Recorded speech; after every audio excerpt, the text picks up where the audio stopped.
Chris Richardson here, and I am running for Congress in the 6th District of California, and this is going to be in the 2024 election, and I am definitely in District 6, and I've had a request to say something about the situation in Palestine and Israel.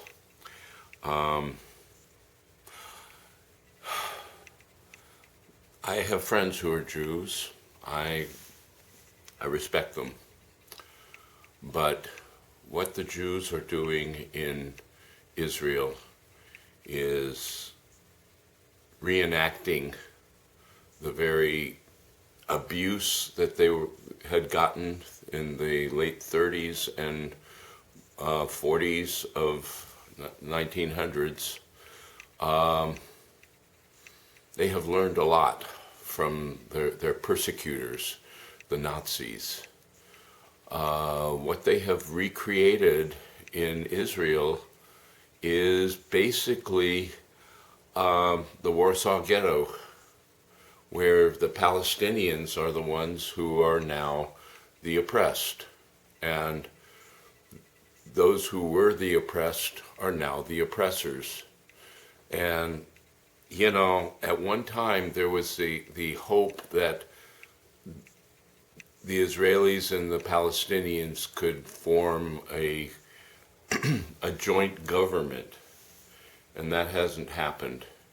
And basically the people who have lived on that land for hundreds of years have been displaced by this group from Europe. And it's sad.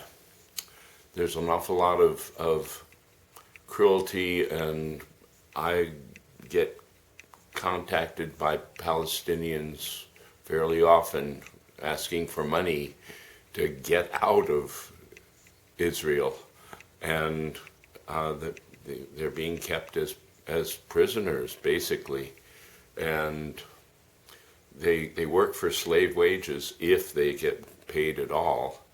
And you know, we've had situations where you know, they try and resist, and basically they're shot down by snipers, Israeli snipers, and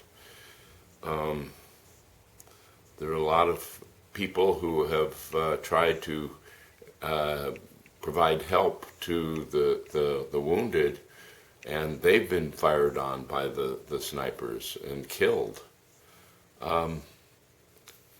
This is not a pleasant situation, and there's nothing wrong with the Jews. It's the behavior, and we need to recognize that they are traumatized people, and they are being the traumatizers of the Palestinians, and they need to stop that. It's an illness that infects societies, and you know, look at some of the things that the Mossad is doing for the CIA, and the issues that have been brought to bear by people like the PNAC, the Project for the New American Century. Cheney had in mind to have Bush assassinated, W. Bush, and the Israelis had long history with the Bush family, and they put that aside and did not assassinate him. And he thought that Cheney thought he would get into the presidency, and he didn't because Bush was still alive. But that was one of the outcomes of 9/11 that never hit the paper, obviously. But there's also the Mossad was involved in actually mining those three buildings for 9/11, and they had like 6 months to do it before 9/11. They were the ones who were celebrating over in New Jersey when the building started coming down. And it's odd how it all kind of fit together, but the Israelis were gotten out of the country, and they went back to Israel, and they were heroes. For what? For getting us involved in the Middle East. And boy, did we. 20 years of war. 20 years of war. 9/11 was to cover up $2.3 trillion missing out of the DoD budget. And basically, 9/11 was the justification for 20 years of war against the wrong people. We generated 38 million refugees out of the Middle East with our efforts.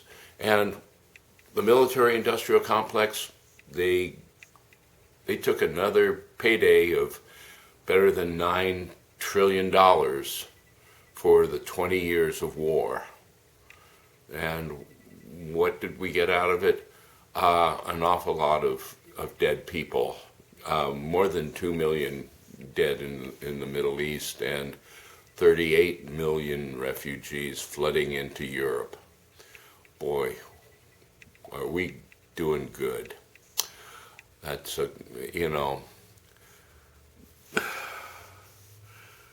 Cheney was at the base of this and manufactured exercises for the Air Force to have war games out in the middle of the Atlantic and the Dakotas, where they couldn't get to Washington to help protect Washington. And it's just pathetic. We've done this to ourselves. And the Palestinians in this case are the victims, and they lived there. They were displaced. Their homes and their farms were plowed under for the Israeli kibbutz, and nobody stopped them. For a historic look at this, I recommend you look up a movie called 1948. It talks about the occupation of Palestine by the Israelis, and it wasn't pretty. It was ethnic cleansing. The very thing that the Jews were being persecuted for is exactly what they were persecuting the Palestinians for.